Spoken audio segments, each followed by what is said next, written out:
kalau anak misalnya dalam cerita dipertemukan dengan temannya waktu SD, sehingga walaupun cerita itu anak itu sudah besar, kita bisa memasukkan cerita bagaimana anak SD bermain, kebiasaan anak di kampung atau di desa, permainan-permainan tradisional. Kalau di Sunda misalnya ada orai-orayan, kemudian ada main petak umpet, atau misalnya main jejengkolan yang kakinya itu.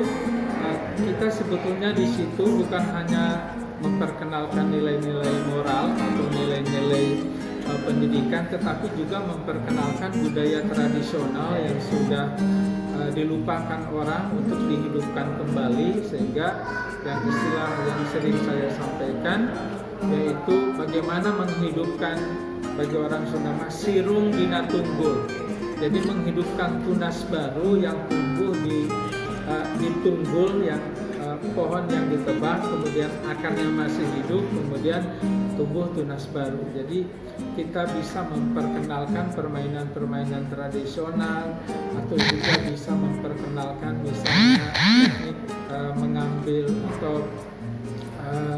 teknik mengambil ikan, ya, maksudnya dengan bubu atau dengan mancing dan sebagainya. Jadi di dalam cerita itu kita memperkenalkan tradisi-tradisi yang sudah hilang atau yang mungkin tidak diketahui oleh anak-anak zaman sekarang. Misalnya bagaimana main layang-layang, bagaimana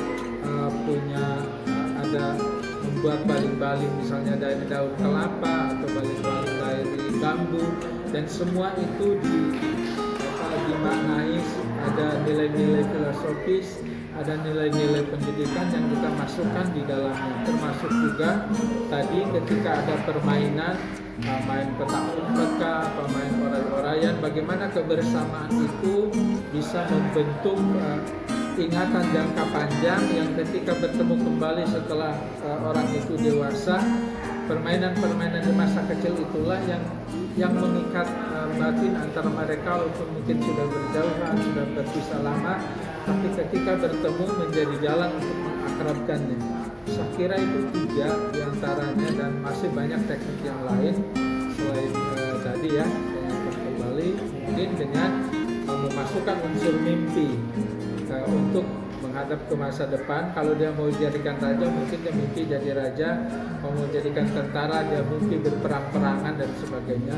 Atau memasukkan lamunan ke masa silam, atau menambahkan tokoh baru yang di dalamnya kita menjadikan dia sebagai vokalisator, sebagai corong untuk memperkenalkan nilai-nilai keagamaan dan sebagainya. Saya kira cukup.